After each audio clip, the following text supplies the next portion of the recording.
유령.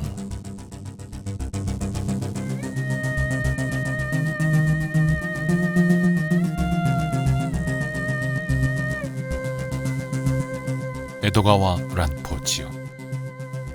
강담 구자형. 출연 이명상, 용현, 윤재, 진성, 성엽, 현서.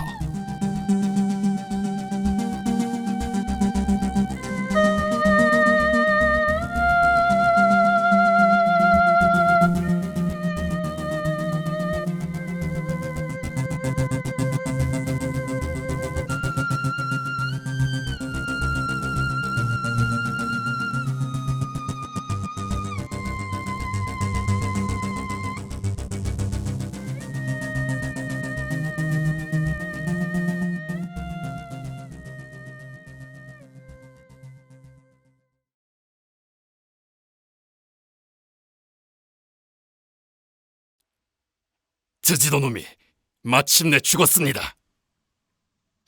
신복이 다소 득이양양한 표정으로 이렇게 보고했을 때 히라타 씨는 적지 않게 놀랐다.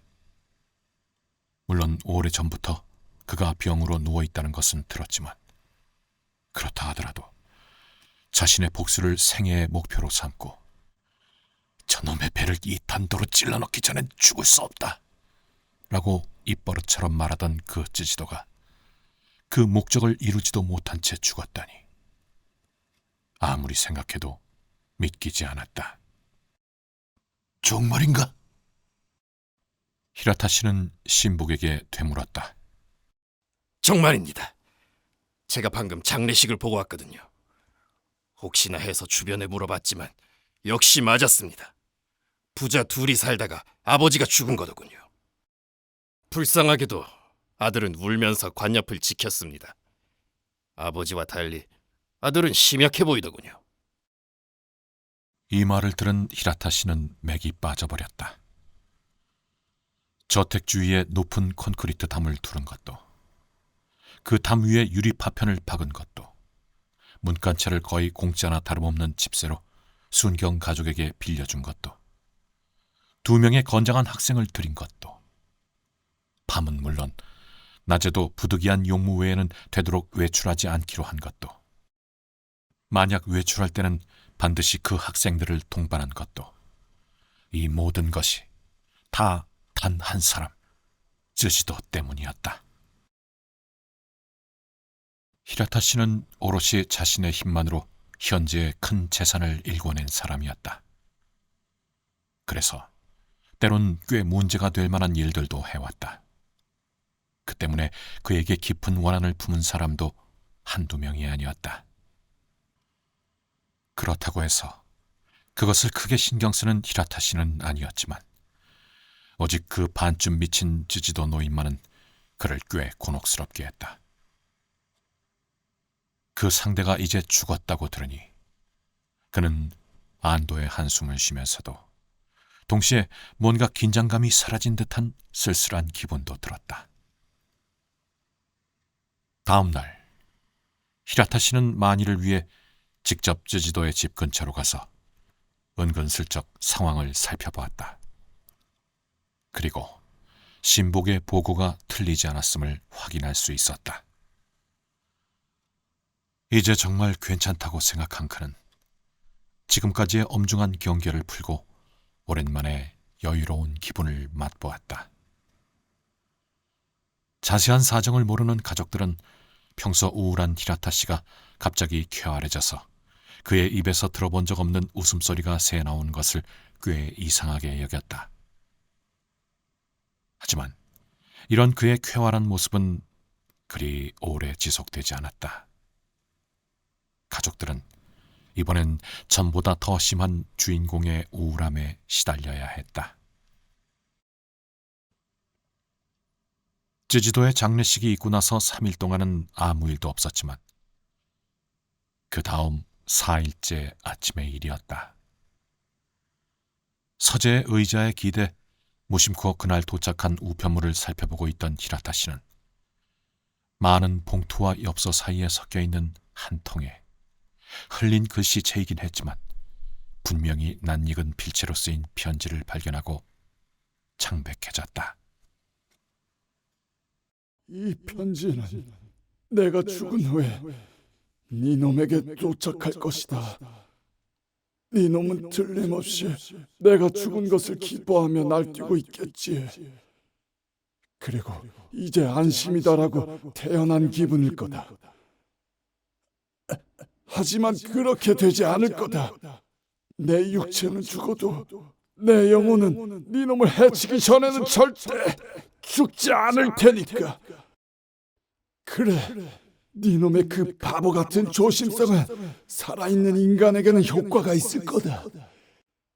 하지만 말이다, 아무리 엄중한 경계라도 연기처럼 스르륵 통과할 수 있는 영혼에게는 네 놈이 아무리 큰 부자라도 어쩔 도리가 없을 거다.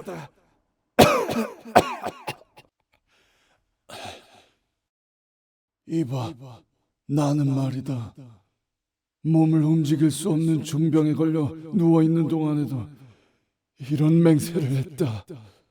이 세상에서 네 놈을 해치지 못한다면 죽어서 원령이 되어 꼭 네 놈을 죽여주겠다고 말이다. 수십일 동안 나는 병상에서 누워 그것만 생각했다. 그 생각이 이루어지지 않을 리가 없다.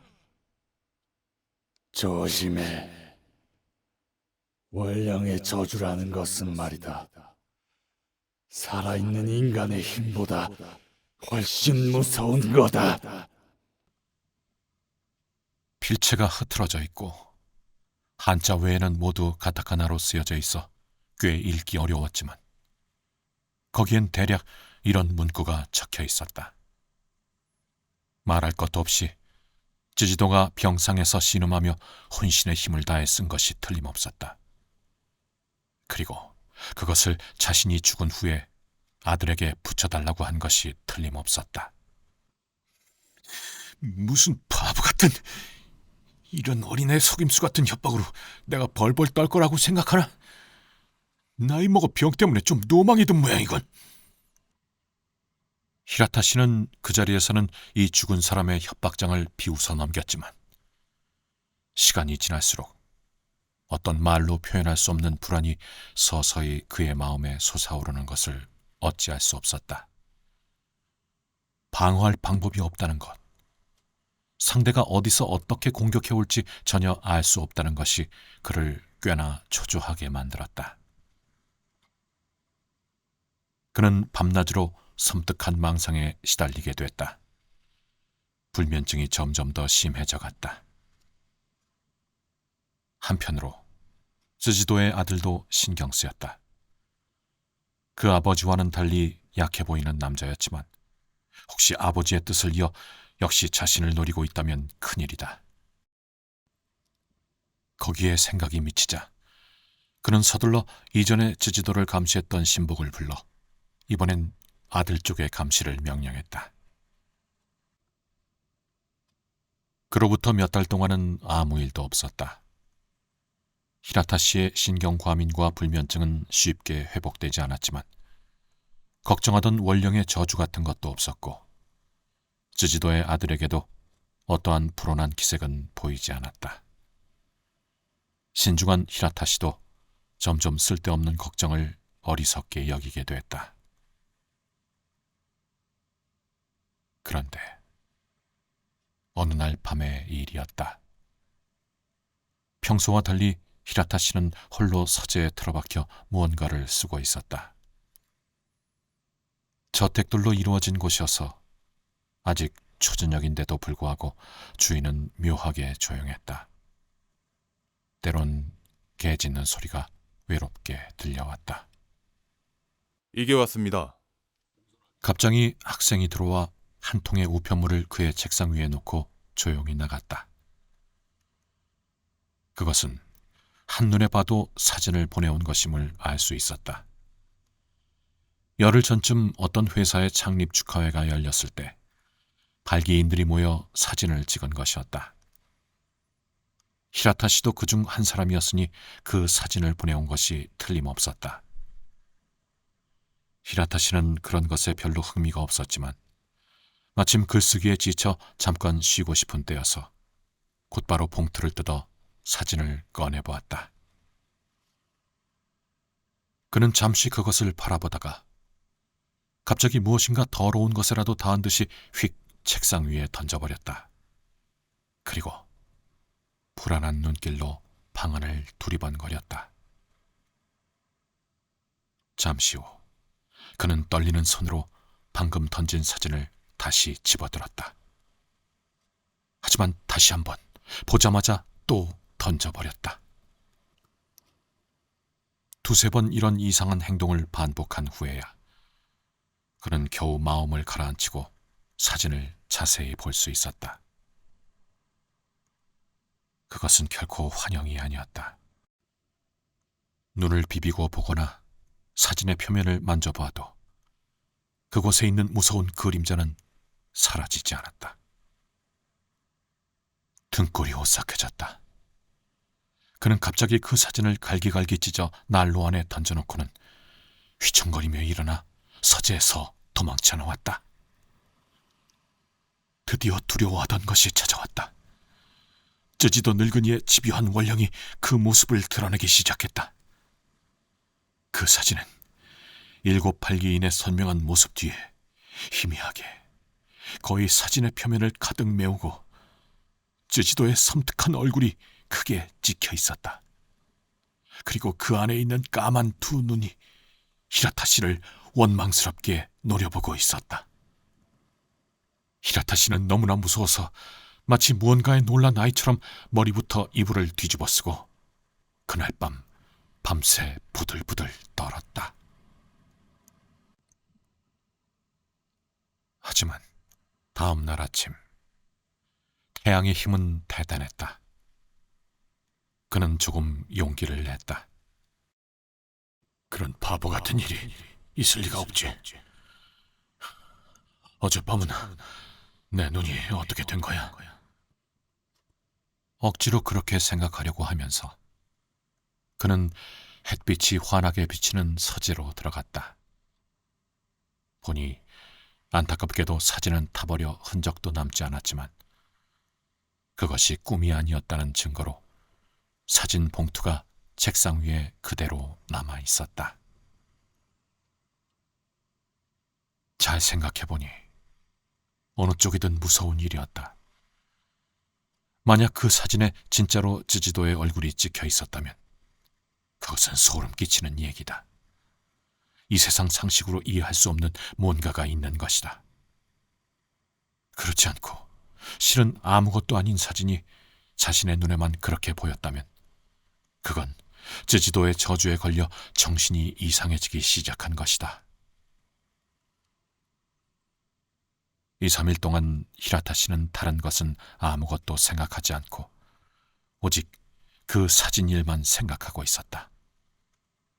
혹시 어떻게 해서 같은 사진관에서 쯔지도가 사진을 찍은 적이 있어서 그 원판과 이번 사진의 원판이 이중으로 인화된 것은 아닐까 하는 바보 같은 생각까지 하면서 일부러 사진관에 사람을 보내 조사하게 했지만 물론 그런 실수가 있을 리 없었고 게다가 사진관의 장부에는 쯔지도라는 이름이 한 명도 없다는 것도 알았다.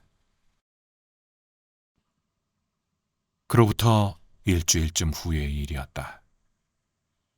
관련 회사 지배인으로부터의 전화라고 해서 히라타 씨가 아무 생각 없이 탁상 전화에 수화기를 귀에 대자 거기서 이상한 웃음소리가 들려왔다.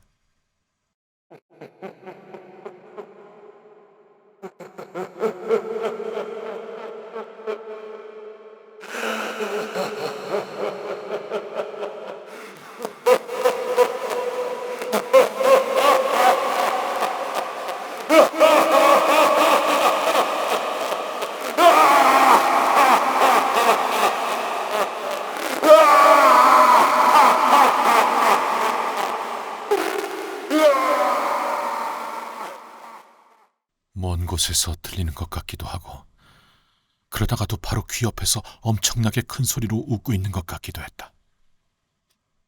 이쪽에서 아무리 말을 걸어도 상대방은 웃고 있을 뿐이었다. 여보세요. 여보세요. 히라타 씨가 무서움에 떨며 이렇게 소리치자 그 웃음소리는 점점 작아지며 멀리 사라져갔다.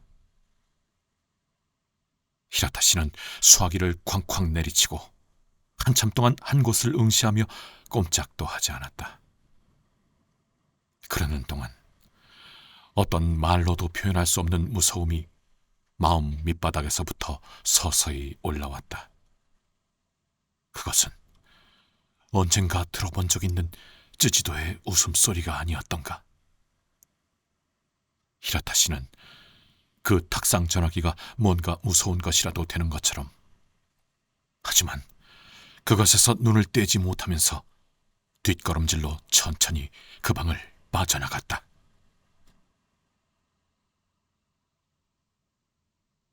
히라타 씨의 불면증은 점점 심해져갔다. 겨우 잠이 들었다 싶으면 갑자기 섬뜩한 비명을 지르며 깨어나는 일도 자주 있었다. 가족들은 그런 그의 이상한 모습에 적잖이 걱정했다. 그리고 의사의 진찰을 받아보라고 끈질기게 권했다. 히라타 씨는 가능하다면 마치 어린아이가 무서워라고 말하며 어머니에게 매달리듯이 누군가에게 매달리고 싶었다. 그리고 요즘의 무서움을 전부 털어놓고 싶었다. 하지만 역시 그럴 수도 없어서 신경쇠약일 거야 라고 말하며 가족들 앞에서 체면을 차리고 의사의 진찰을 받으려 하지 않았다. 또 며칠이 지났다. 어느 날 히라타 씨의 회사에서 주주총회가 열려 그는 그 자리에서 짧은 연설을 해야 했다. 그 반년 동안 회사 영업 상태는 이제껏 없던 좋은 성적을 보였고 별다른 걱정할 문제도 없었기에 그는 형식적인 연설을 하면 되는 일이었다. 그런 일에 익숙한 그는 거의 100명에 가까운 주주들 앞에 서서 지극히 자연스럽고 당당한 태도로 연설을 이어갔다. 그는 연설을 하는 동안에도 청중인 주주들의 얼굴을 이리저리 둘러보고 있었다. 그런데 갑자기 이상한 것이 눈에 들어왔다. 그는 그것을 알아차리자 자신도 모르게 연설을 멈추고 사람들이 이상하게 여길 만큼 오랫동안 말없이 서 있었다. 거기에 많은 주주들 뒤에서 죽은 쯔지도와 똑같은 얼굴이 가만히 그를 바라보고 있었다. 앞에서 말씀드린 사정으로 히라타 씨는 정신을 차린 듯 목소리를 높여 연설을 이어가려 했다. 하지만 어찌된 일인지 아무리 힘을 내보려 해도 그 섬뜩한 얼굴에서 눈을 떼지 못했다. 그는 점점 당황하기 시작했다. 연설도 점점 엉망이 됐다. 그러자 그 쯔지도와 조금도 다르지 않은 얼굴이 히라타 씨의 당황한 얼굴에 조롱이라도 하듯 갑자기 씩 웃었다. 히라타 씨는 어떻게 연설을 마쳤는지 거의 정신이 나간 상태였다. 그는 휙 고개를 숙여 인사하고 테이블 옆을 떠나 사람들이 이상하게 여기는 것도 아랑곳하지 않고 방의 출구 쪽으로 달려가 그를 위협한 그 얼굴의 주인을 찾아다녔다. 그러나 아무리 찾아도 그런 얼굴은 보이지 않았다. 혹시나 해서 다시 상석 쪽으로 돌아와 원래 있던 자리에서 주주들의 얼굴을 하나하나 살펴봤지만 이제는 쯔지도와 닮은 얼굴조차 찾을 수 없었다. 주주총회가 열린 대강당은 사람들이 자유롭게 드나들 수 있는 빌딩 안에 있었기에 우연히 청중 속에 쯔지도와 닮은 인물이 있었다가 히라타 씨가 찾을 때는 이미 떠났을지도 모른다.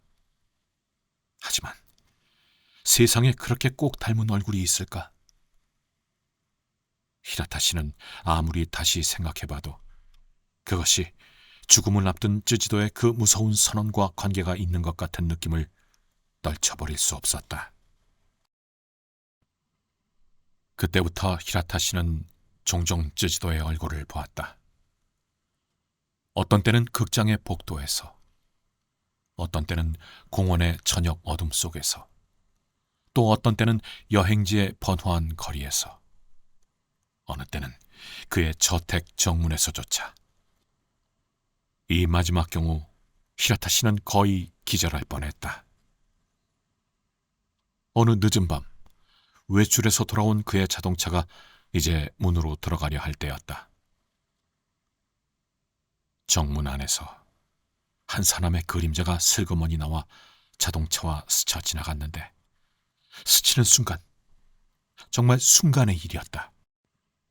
그 얼굴이 자동차 창문에서 안을 휙 들여다본 것이다.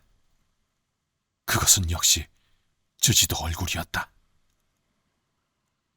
그러나 현관에 도착해 거기서 마중 나온 학생과 가정부의 목소리로 겨우 기운을 되찾은 히라타 씨가 운전사에게 명령해 그 사람을 찾게 했을 때는 그 그림자는 이미 보이지 않았다. 혹시 쯔지도 놈이 살아있는 것이 아닐까? 그리고 이런 연극을 해서 나를 괴롭히려는 것이 아닐까? 히라타 씨는 문득 그렇게 의심해 보았다. 그러나 계속해서 쯔지도의 아들을 감시하게 하고 있는 측근으로부터의 보고로는 조금도 의심스러운 점이 없었다.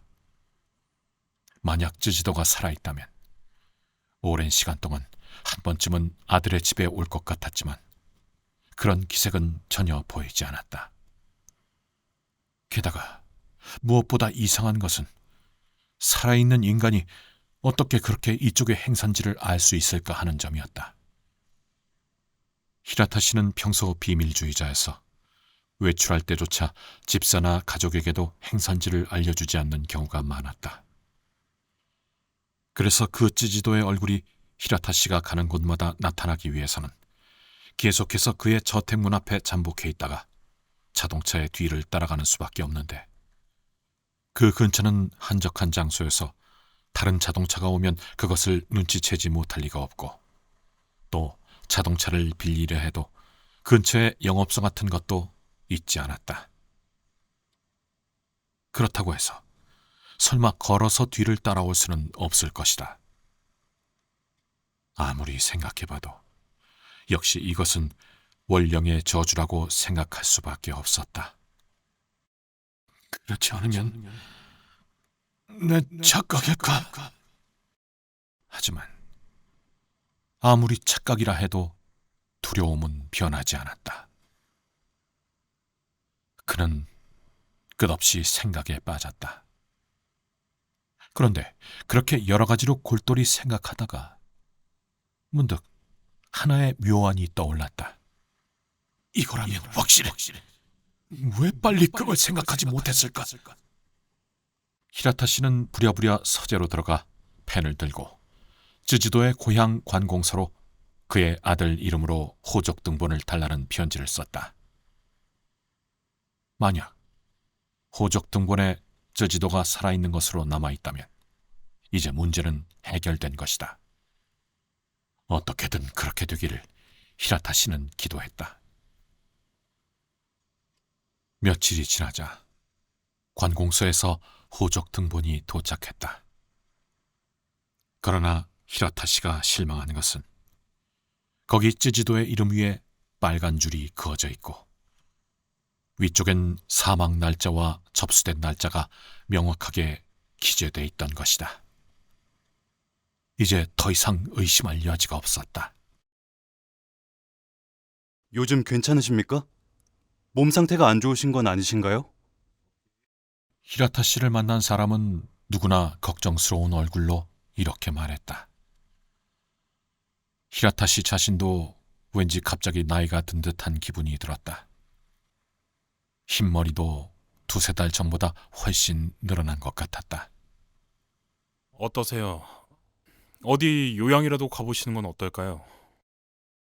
의사의 진찰을 받아보라고 아무리 말해도 소용없어서 가족들은 이번엔 그에게 여행을 권했다.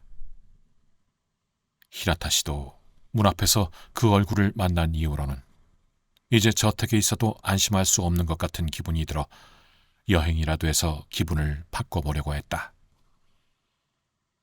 미리 단골 여관에 방을 잡아두라고 하거나 당장 필요한 물건들을 준비하게 하거나 동행할 사람을 선택하거나 하는 일들이 히라타 씨를 오랜만에 밝은 기분으로 만들었다. 그는 다소 억지스럽긴 했지만 젊은 사람들이 여행 갈 때처럼 들떠 있었다. 바닷가에 오니 예상한 대로 기분이 아주 좋아졌다. 탁 트인 경치도 마음에 들었다. 순박하고 솔직한 마을 사람들의 성격도 마음에 들었다. 여관방도 편안했다. 그곳은 해안가였지만 해수욕장보다는 온천 마을로 유명한 곳이었다. 그는 그 온천에 들어가거나 바닷가를 산책하며 하루를 보냈다. 걱정스럽던 예의 그 얼굴도 이 밝은 곳에는 나타날 것 같지 않았다. 히라타 씨는 이제 사람이 없는 해안을 산책할 때도 더 이상 크게 놀라지 않게 됐다. 어느 날 그는 이전과 달리 조금 먼 곳까지 산책을 나갔다. 무심코 걷다 보니 어느새 저녁 어둠이 밀려오고 있었다. 주변엔 넓은 모래사장에 사람 그림자도 없고 쏘아 푸 하고 파도가 들이치고 물러가며 들려오는 소리만이 왠지 모르게 불길한 일을 알리는 듯이 섬뜩하게 울려 퍼지고 있었다. 그는 급히 여관으로 돌아가려고 했다. 꽤 먼 길이었다. 잘못하면 절반도 가지 못해 날이 완전히 어두워질지도 모를 일이었다. 그는 땀을 흘리며 서둘렀다. 뒤에서 누군가 따라오는 듯한 자신의 발소리에 깜짝 놀라 뒤돌아보기도 했다. 무엇인가 숨어 있을 것 같은 소나무 숲의 어두운 그림자도 신경 쓰였다. 잠시 걸어가다 보니 앞쪽의 작은 모래 언덕 너머로 사람 그림자가 보였다. 그것이 히라타 씨에게 약간 안심이 됐다. 빨리 그 근처까지 가서 말이라도 걸면 이 이상한 기분이 나아질 거라고 생각하며 그는 더욱 발걸음을 재촉해 그쪽으로 다가갔다. 가까이 다가가서 보니 그것은 한 남자가 꽤 나이 든 것 같았지만 한쪽을 향해 꼼짝 않고 쪼그리고 앉아있는 것이었다. 그 모습은 무언가 열심히 생각에 잠겨있는 것처럼 보였다. 그는 히라타 씨의 발소리에 놀랐는지 깜짝 놀라며 갑자기 휙 이쪽을 뒤돌아보았다. 회색 배경 속에 창백한 얼굴이 뚜렷이 떠올랐다. 히라타 씨는 그 얼굴을 보자 억눌린 듯한 비명을 질렀다. 그리고 곧바로 달리기 시작했다. 50대 후반의 그가 마치 달리기를 하는 초등학생처럼 미친 듯이 달렸다. 돌아본 그 얼굴은 이제 여기서라면 괜찮다고 안심했던 그 쯔지도의 얼굴이었다. 위험이요!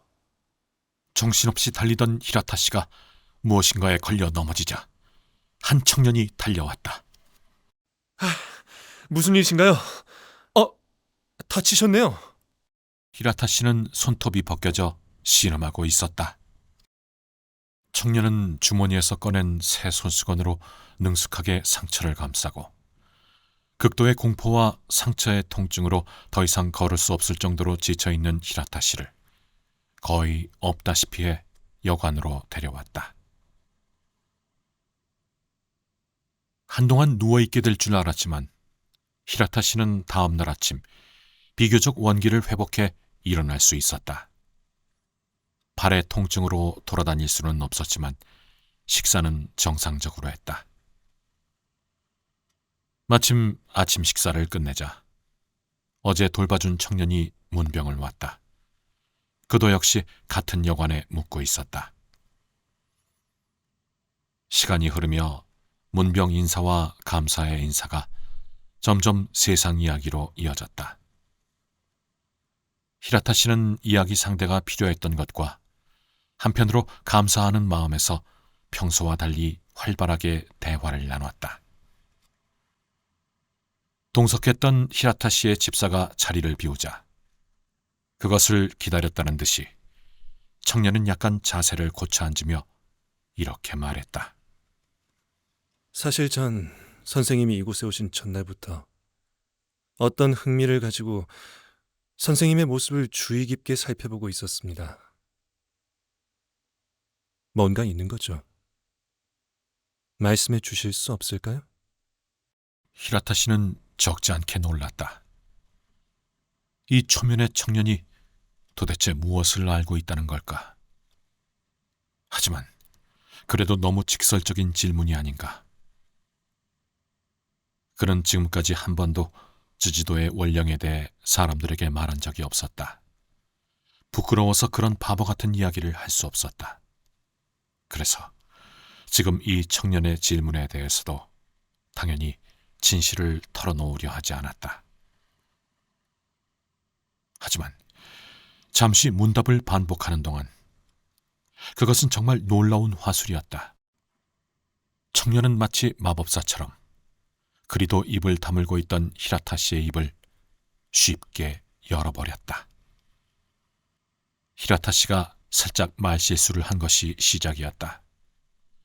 만약 상대가 평범한 사람이었다면 자연스럽게 둘러댈 수 있었겠지만 청년에겐 불가능했다. 그는 놀라운 솜씨로 이야기를 하나씩 끌어냈다. 한편으론 어젯밤 그 무서운 일 때문에 그랬을 수도 있지만 히라타 씨는 마치 자유를 잃은 사람처럼 이야기를 돌리려고 하면 할수록 점점 더 깊은 곳으로 빠져들어갔다. 그리고 결국엔 쯔지도의 원령에 관한 모든 일을 남김없이 털어놓게 됐다. 듣고 싶은 만큼 다 들은 후에 청년은 이야기를 끌어낼 때만큼이나 정말 교묘한 말솜씨로 다른 세상 이야기로 옮겨갔다. 그리고 그가 오래 앉아 있었음을 사과하며 방을 나갈 때 히라타 씨는 억지로 속마음을 털어놓게 된 것에 대해 불쾌하게 여기지 않았을 뿐만 아니라 그 청년이 어쩐지 믿음직스럽게까지 느껴졌다. 그로부터 열흘 정도는 별다른 일 없이 지나갔다. 히라타 씨는 이미 이곳에도 질려 있었지만 발의 상처가 아직 아픈 데다 무리해서 도쿄의 쓸쓸한 저택으로 돌아가는 것보다 이 번화한 여관 생활이 더 나을 것 같아서 계속 머물렀다. 새롭게 사귄 청년이 꽤 재미있는 대화 상대였던 것도 그를 붙잡아 두는데 도움이 됐다. 그러던 어느 날 청년이 또 그의 방을 방문했다. 그리고 갑자기 이상하게 웃으며 이렇게 말했다.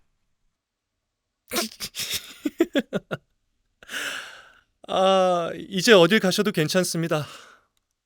유령은 나타나지 않을 겁니다. 한순간 히라타 씨는 그 말의 의미를 이해하지 못하고 어리둥절해했다. 그의 놀란 표정 속에는 아픈 곳을 건드린 사람의 불쾌감이 섞여 있었다. 갑자기 이렇게 말씀드려서 놀라신 것도 당연하지만 농담이 아닙니다.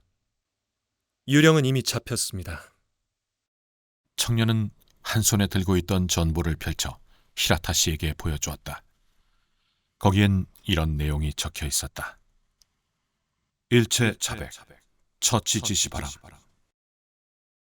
이건 도쿄의 제 친구로부터 온 것입니다. 이 일체 자백했다는 것은 쯔지도의 유령이 아닌 살아있는 쯔지도가 자백했다는 것입니다. 순간적인 상황에서 뭔가를 판단할 시간도 없이 히라타 씨는 그저 어리둥절해하며 청년의 얼굴과 그 전보를 번갈아 보고 있을 뿐이었다. 사실 전 이런 일을 찾아다니는 사람입니다. 이 세상의 구석구석에서 어떤 비밀스러운 일이나 기괴한 사건을 찾아내 그것을 해결하는 것이 제 취미입니다.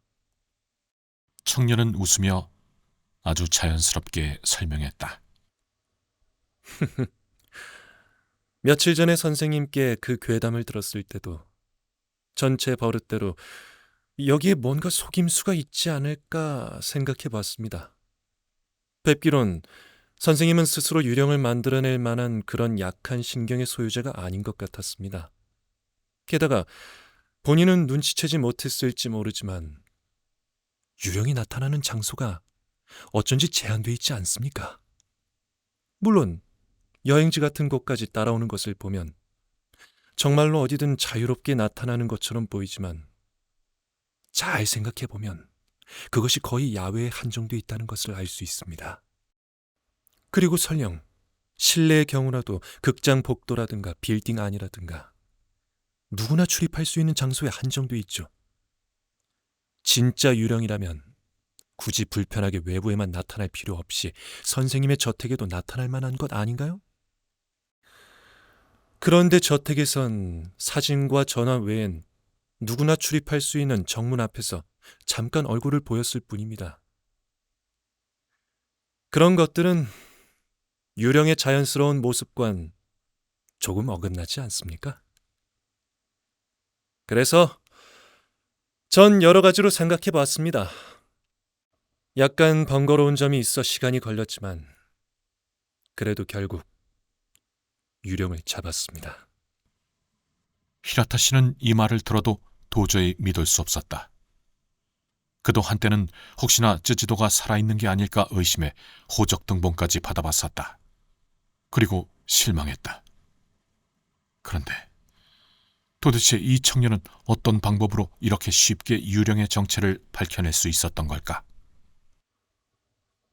사실 아주 간단한 속임수입니다. 그걸 쉽게 알아차리지 못한 것은 너무 간단했기 때문일지도 모르겠습니다. 하지만 그 그럴듯한 장례식엔 선생님이 아니라도 속을만 했어요. 번역 추리 소설이 아니라 도쿄 한복판에서 그런 연극이 벌어질 거라곤 쉽게 상상할 수 없으니까요. 게다가 찌지도가 인내심 있게 아들과의 왕래를 끄는 것. 이게 매우 중요한 점입니다. 다른 범죄의 경우도 그렇지만 상대를 속이는 비결은 자신의 감정을 억누르고 세상의 보통 사람들 감정과는 전혀 반대의 방식을 취하는 것입니다. 인간이란 존재는 아무래도 자기 자신을 통해 상대의 마음을 헤아리는 경향이 있어 그 결과 한 번 잘못된 판단을 내리면 좀처럼 실수를 깨닫지 못하는 법이죠.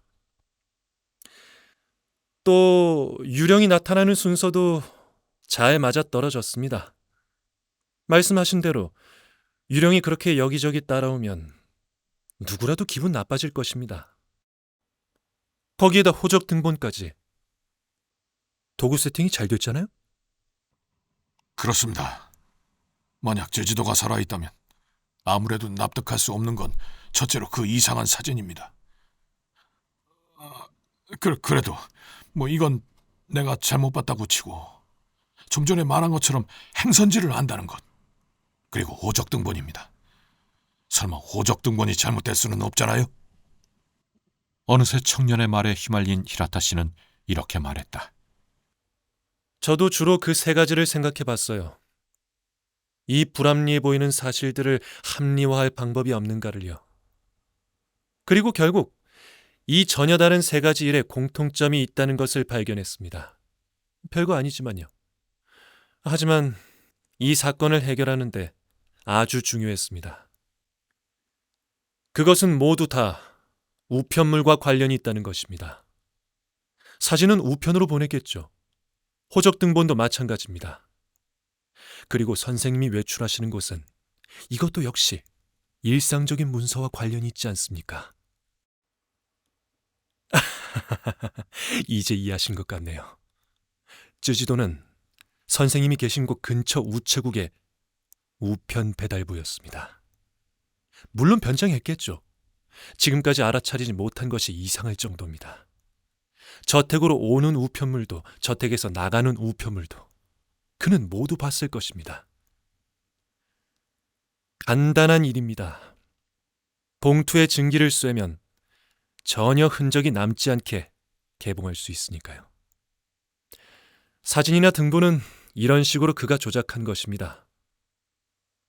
선생님의 행선지도 여러 편지를 보면 자연히 알 수 있습니다. 그래서 우체국에 비번인 날이나 구실을 대 결근한 날, 선생님의 행선지에 먼저 가서 유령 노릇을 한 것입니다.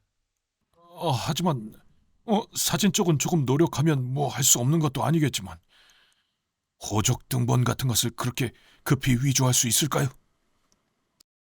위조가 아닙니다. 그저 조금 호적 관리인의 필체를 흉내내서 덧붙이기만 하면 되는 겁니다. 등본 종이에 이미 쓰여 있는 것을 지우긴 어렵겠지만 덧붙이는 것은 쉬운 일입니다. 아무리 꼼꼼한 관공서 문서에도 가끔 허점이 있는 법이죠. 이상한 말이지만 호적 등본은 사람이 살아있는 것을 증명할 방법이 없어요. 호주라면 안 되지만 나머지 사람이라면 단지 이름 위에 붉은 줄을 긋고 위쪽 란에 사망 신고를 접수했다는 내용을 기재하기만 하면 살아있는 사람도 죽은 것으로 되는 거니까요. 누구나 관공서 문서라면 눈 감고 맹목적으로 믿어버리는 버릇이 있어서 좀처럼 알아차리지 못합니다. 전 그날 선생님께 들은 쯔지도의 본적지로 다시 한 통의 호적 등본을 보내달라고 편지를 보냈습니다. 그리고 보내온 것을 보니 제 예상대로였습니다. 이겁니다. 청년은 이렇게 말하고 호주머니에서 한 통의 호적 등본을 꺼내 히라타 씨 앞에 놓았다. 거기엔 호주 칸의 쯔지도의 아들이 그리고 다음 칸에 당사자인 쯔지도의 이름이 적혀 있었다. 그는 죽음을 가장하기 전에 이미 은퇴했었다.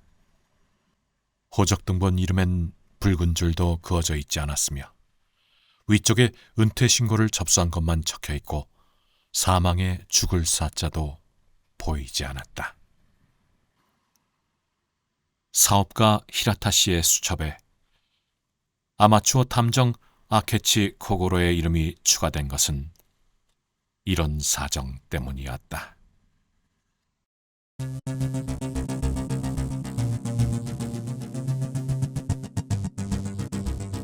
유령.